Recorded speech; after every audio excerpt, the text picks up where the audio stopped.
Alors, on est ici au Boulodrome avec une personne. Bonjour à toi. Bonjour. Alors, pour commencer, est-ce que tu peux te présenter, nom, prénom, âge et dire qui tu es ici? Voilà. Donc, bonjour, je m'appelle Monsieur Morin Yannick. Je suis le président du Cholet Pétanque Club. Mon âge, 70 ans malheureusement. Et puis voilà, et puis on a un gros club de 157 ou 158 personnes. C'est le plus gros club du Maine-et-Loire.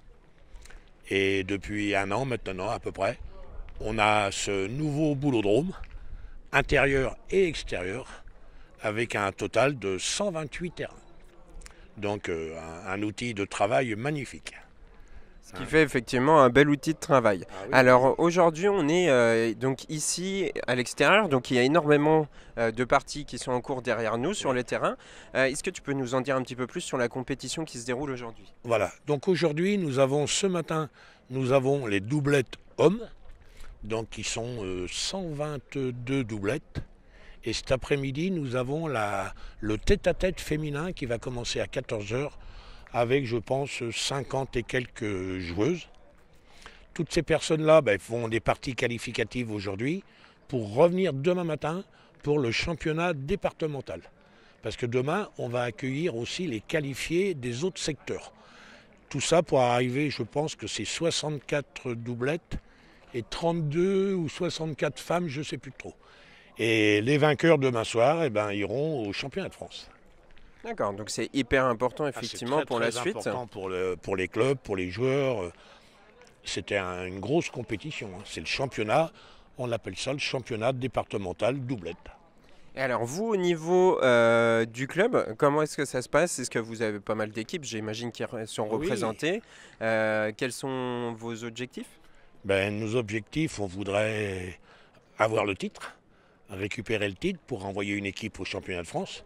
Alors, hommes ou femmes, tout ce qu'on peut gagner, on le prendra. Déjà, cette année, on a bien commencé, puisqu'on a été champion départemental vétéran. Et on a une équipe aussi qui est championne départementale triplette. Donc, on a déjà récupéré 2 championnats de France. Donc, c'est déjà un très très beau résultat. Et il y a encore des championnats à venir. Et il y a des équipes qui ont perdu à la porte, mais qui sont qualifiées pour la Ligue. Donc, on peut encore avoir d'autres équipes qui iront au championnat de France. Effectivement, c'est déjà un bon début. Ah oui. Est-ce que ces terrains que vous avez derrière vous, ou même le boulodrome, vous permet aussi de progresser? Oui, de progresser au niveau qualité de jeu, mais aussi au niveau quantité de joueurs. Parce que les Choletais, quand ils voient un outil comme ça, ils sont tentés par prendre une licence. Donc c'est pour ça qu'on a beaucoup progressé en nombre de licenciés. Mais non, c'est vrai. Bon, les terrains extérieurs sont un peu compliqués là. Il faut qu'on revoie avec les gens de la mairie ou les gens qui ont fait les terrains. Ils sont un peu trop... Il y a trop épais de gravier, mais bon, on va essayer de voir. On va attendre, on va laisser passer un an, voir un peu si ça bouge ou si après il faut modifier un peu. Ouais, le temps que ça se tasse et des petits réglages. Voilà. Intérieur, ça va très bien. Le boulodrome intérieur, les terrains sont comme on le souhaitait. Ils sont pas simples, mais les joueurs, ils aiment bien. Voilà. Bon, tant mieux, c'est l'essentiel. Quels sont les projets d'avenir? Est-ce qu'il va y avoir d'autres compétitions d'organiser? Est-ce qu'il y a des envies au niveau du club aussi? Alors, on a parlé qu'il y avait plus d'adhérents. Est-ce qu'il y a cette volonté de former plus d'équipes? Oui, de former des joueurs. Mais bon, le problème, il est que c'est beaucoup de concours, beaucoup de championnats. Et ça fait plein de dates où on n'est jamais à la maison. Alors, c'est un peu compliqué. Hein. Parce qu'il y a de plus en plus de compétitions. On organise là dans 15 jours, le 5 ou 6 juin, on a un gros plateau de championnat de vétérans. Après, on a encore des concours en septembre et en octobre.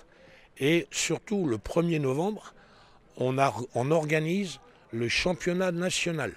Donc, avec une équipe de chez moi qui va être donc représentative. Et là, on reçoit des clubs à peu près de toute la France. Hein. Et là, ça va être une très très grosse compétition. avec des joueurs de très très haut niveau. Ce qui est possible d'ailleurs grâce du coup à tous les terrains qu'il y a maintenant. La clause obligatoire, c'est d'avoir au moins 32 terrains couverts. Comme la compétition va se dérouler le 1er novembre et le 2 novembre, on peut supposer qu'extérieurement, ça ne va pas être facile de jouer. Hein. Donc on va jouer dans le boulodrome. Dans ce bel équipement. Écoute, merci à toi d'avoir répondu à ces quelques questions. Chaud, chaud, chaud, lé, lé, lé, chaud, chaud, chaud, chaud, chaud, lé, lé, lé, chaud, chaud, chaud, chaud, lé, lé.